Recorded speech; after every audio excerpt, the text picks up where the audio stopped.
that is going to create jobs and incomes for those young New Zealanders. Question number 3, the Leader of the Opposition, David Thank you, Mr. Speaker. The Prime Minister. Does he have confidence in all his ministers? The Honourable Bill English on behalf of the Prime Minister. Mr. Speaker, on behalf of the Prime Minister, yes.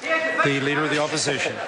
Why does he have confidence in Stephen Joyce when his new ministry has approved companies bringing in hundreds of foreign workers while New Zealanders are leaving New Zealand because they can't find a job? The Honourable Bill English. Mr. Speaker, well, the Prime Minister, I can assure him, has a great deal more confidence in Mr. Joyce than he has in Mr. Cunliffe. The Leader of the Opposition. Why does he have confidence in Stephen Joyce, who has overseen a skills exodus from the regions, with over the last year 2,200 people leaving Northland, 4,800 leaving Waikato, 4,000 leaving the Bay of Plenty, all heading for Australia? The Honourable Bill English. Mr. Speaker, Mr. Joyce is working with other ministers on the business growth agenda, which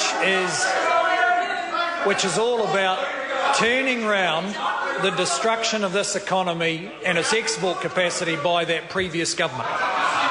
The Leader of the Opposition. Thank you, Speaker. How can he have confidence in Stephen Joyce, who devised the roads of national significance, about which Ashburton Mayor Angus Mackay said, "We are frustrated that the government appears to have chosen to focus their expenditure on city motorways at the expense of the rural areas that generate a significant proportion of income for the country." And will he direct the Minister of Transport to give the rural areas a fair go? The Honourable Bill English. Mr. Speaker, the government stands by the roads of national significance and would be keen to hear from the Labour Party just which roads of national significance it's against. And on behalf of the Prime Minister, can I say that the Prime Minister asked the Minister of Finance, who represents the area with the 2 largest roading networks in New Zealand, Southland District and Clutha District, and he's very happy with the government's contribution to rural roading. The Leader of the Opposition. How can he have confidence in the Minister of Finance when he is increasing government debt by billions of dollars to pay for marginal motorways that have a lower economic benefit than regional roads? The Honourable Bill English. Well, Mr. Speaker, the Prime Minister does have confidence in the Minister of Finance, and the Prime Minister, and I'm keen to hear from the opposition which roading projects are they against, because they object. Just one, yeah, just one. The Honourable John Banks. Does the Prime Minister have confidence that all his ministers have no confidence that he will be Leader of the Opposition in 3 months? The Honourable Bill English. Yes, I think the answer is yes. Point of order, the Honourable Trevor Mallard. Mr. Speaker. Order. Point of order has been called. Order. I think you might have been distracted during the question, sir. It was a question about an area in which none of the ministers have responsibility. I must order.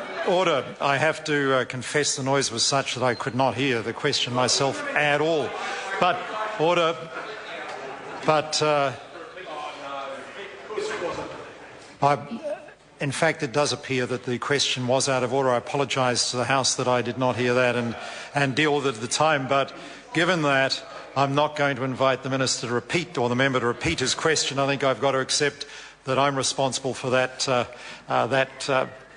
mishap in the House, and try and make sure it doesn't happen again. The Right Honourable Winston Peters.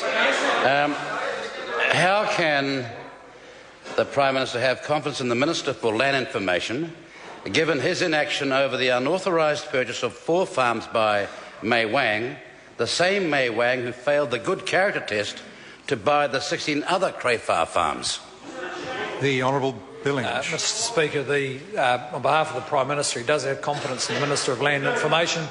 As I understand, he's overseeing the Overseas Investment Office, which is dealing with those matters. Question number 4, Shane Arden. Thank you, Mr. Speaker. My question is to the Minister of Economic